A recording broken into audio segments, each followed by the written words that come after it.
are you? You look beautiful. Thank you, girl. You know what I'm saying? I did a little quick beat. Listen, I haven't got dressed in so many days, so I just did this all for you. I did this all for you too. I even put a scarf on because my wig is coming up underneath. See, I knew. So how have you been? How is quarantining with the kids and your man? How's that been going? I mean, it's great. I love seeing. I said it so many times, but it's great being with my boys. Just waking up every morning to them, looking at them, and being with my man, because you know when this album comes. But the good thing about this quarantine is it has helped me. It's given me all the time I need to complete my album. So I'm really excited. I can imagine trying to balance that all. That's why I was asking, because I have my best friend, she has 3 young boys, and I just see what happens on FaceTime. But as moms, you guys have to deal with so much. It is crazy, man. My job is never finished. Ever. And then you're trying to make music too. Yeah, man. It's tough, but you know, it's worth it. You've been making it work. Yeah. Well, speaking of your boys, I saw, recently you took them out to one of the protests, and I wanted to hear, from your perspective, why you felt that you wanted to take your boys out, and really, I guess, how you even explain that to them. I know they're pretty young, but I guess for CJ, like, do you explain the whole Black Lives Matter thing to them? And so that wasn't a protest. It was actually on Juneteenth, it was like a celebration, because for all the people that were protesting to just take a breather and just, enjoy themselves, because there's been so much going on. So it was like all Black owned businesses out there, like all the Black owned food trucks, and like they had like a little barbecue. It was performers out there, and I was one of the people that was performing with my brother Mod the God, and we have a song together called More Love that basically describes everything that's going on. And so we went out there to perform but I brought my boys, and honestly, I do tell my oldest son, about the police brutality and like what to do in those times. I'm trying to educate him, because he has like a 5-year-old. He's still 5. So yeah, he's still kind of where he can understand, but still don't think that everybody like is monsters, and don't think the worst about, this world. But I mean, I think that the older that they both get, I'll explain it more. Because because they gotta go. It's a tough conversation, but it's it's one that has to be had. So what can you do? But I know they're still pretty young, so I was kind of curious about that and kind of how you would handle that with them. But I think you also have to remember, take into effect how old they are, and kind of go that way. So that makes sense.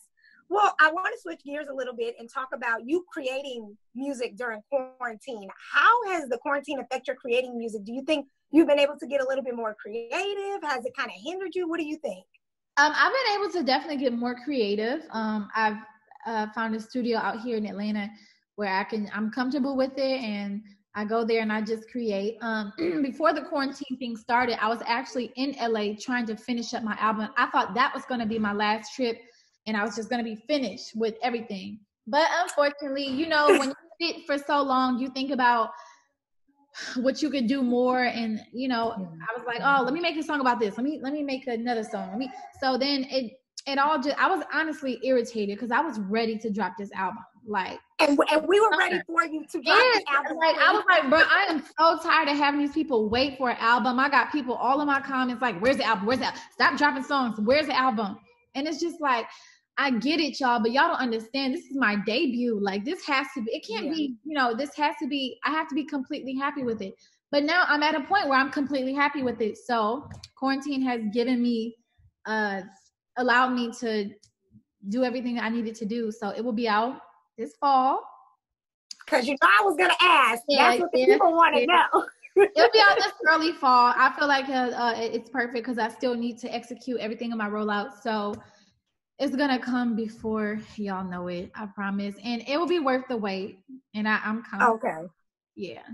Well, that's good. We got to talk about Butterflies, because not only did we get Butterflies, but we got a part 2 and the remix that just dropped with Wale. Yeah. So why did you want to make a part 2, and how did Wale get on the part 2 remix? Okay, so this is how it happened. Basically, Butterflies, I've always loved that song. That was one of my favorite songs on my EP, right? One of my favorites too. Yeah, all right. And that song, I felt like it didn't get the recognition it deserved.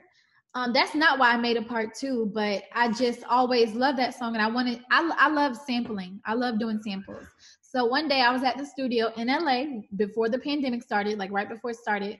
And I had like a session with some producers, and we were supposed to be making a whole nother song from scratch. And I was just like, nah, let's hold off on that. I really want to make a sample to Butterflies. I want to see how it would sound. And sure enough, I loved it. I wrote to it. And I was like, oh, well, let's just release it like right away. Let's just put it on SoundCloud. It was really spontaneous.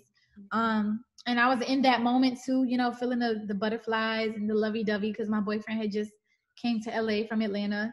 So, you know, I was in the mood, and it really wasn't supposed to be what it was now. Like the label seen the reaction to it, and that's when they add it on a playlist, and then they start pushing behind it and pushing it to radio, and then Wale hopped on the remix. So everything fell like perfectly, and I didn't even expect it to go that way. So yeah, I mean, I think you can see the response to it and how well it's been doing, that clearly the fans love it and they're glad about the part 2 and the remix to the part 2. So I know we got Wale on the remix. Are there any other features that we can look forward to on the album? Yeah, I'm yo, why that catch me apart? Come on. Jacquees, who else was on there? Lil Durk. What? Yeah, that's all I can confirm right now. I do have more features though on there, but I'm not gonna say it right now because I want to make sure they're locked in. No, but I'm glad you even gave us anything, because I know sometimes, you know, you like to keep it and just wait till the project release. Which I completely get, but thank you for giving us a little something. So a little something, but it's on there. Y'all gonna be happy, trust me.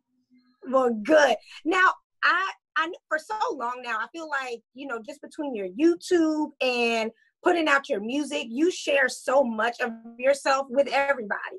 Was there ever a point that you were just kind of like, man, I kind of wish I didn't put that out publicly, or man, I wish I didn't say that publicly and put it out there? There's a lot of stuff that I've said publicly, just venting. Like, I'm a very impulsive person. So like if I'm feeling away, like I'll go on Twitter and vent, and I shouldn't do that. But I have shared things that I've said things on there I shouldn't have said, that I wish I would have kept to myself, because it opens so many different opinions, and then I get irritated with everybody telling me their opinions. I'm like, keep y'all 2 cents to yourself, because I don't need it. But at the same time, I put it out there. So, I mean, that's what comes with it. But truthfully, this is my life now, and I'm used to it. So, you know, I am a few things, you know, private, but as you should, for sure. Yeah, as I should. But then the supporters that are spoiled now, they kind of get mad when they don't know everything, because they feel like they should know everything. But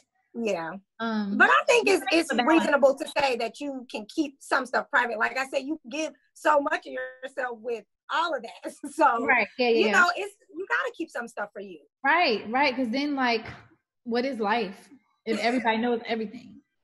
For real. And you know, opinions on everything.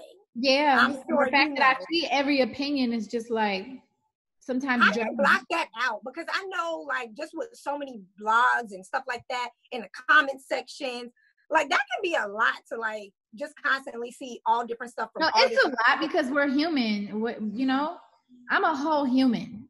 Besides being a singer and a public influencer, I'm still a human. So I have feelings. Yeah. But people don't recognize that, or they don't feel like I do. They hold me up to a higher standard. They feel like I can't make mistakes. I can't be looking like this, or I can't when I'm a normal human being. But like I said, it comes with the life. But I have a lot of rewards that also come with this life as well. So I guess I just got to take it and roll with it. All right, so I have to know, if you weren't singing and you weren't entertaining, what do you think you would be doing? Like, what would be the career if you weren't Queen Naija? If I wasn't singing or entertaining, like on YouTube, I probably would. I always wanted to go to school for like psychology. I wanted to. Yeah, I know it's like a really tough job, but I wanted to be some kind of, I don't know, therapist or some kind of person that helps with the youth and I don't know, battered women, just like helping people that's been broken. Whether it's are you that friend in your group that people come to with yes, issues? a lot of people come to me for advice. Yeah.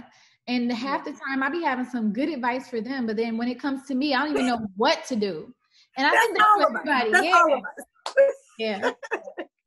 Well, I definitely appreciate you taking your time out. We'll definitely be looking this fall because now you know that you put kind of like a time frame on it. If it doesn't, I promise it will be out. I know I said it last year, and I know I got people hyped, but I promise, like, y'all will have it.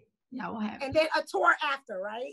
Yes, we're gonna do a tour. I know we're kind of playing it by ear, but yeah, tour. I don't care though. Whoever comes to my tour, we all gotta wear masks. I gotta wear masks while singing. Like. Oh, well, thank you so much. And we cannot wait to hear this album. I know I'll be listening for it. And if you ever come down to Lafayette, Louisiana, make sure you stop by the big station. You know, we will be so thankful to have you. Sure will. And I want a seafood boil too. Well, you know what's so crazy? Real quick, I don't know how I ended up in Louisiana, and I'm allergic to shellfish. So all the good stuff I can't even eat. Oh man, I feel bad. I know, but I know people who can make you a good boil. I still got connect. When I come out there, don't forget. I got you. All right. All right. Thank you. Have a good one. No problem. You too, baby.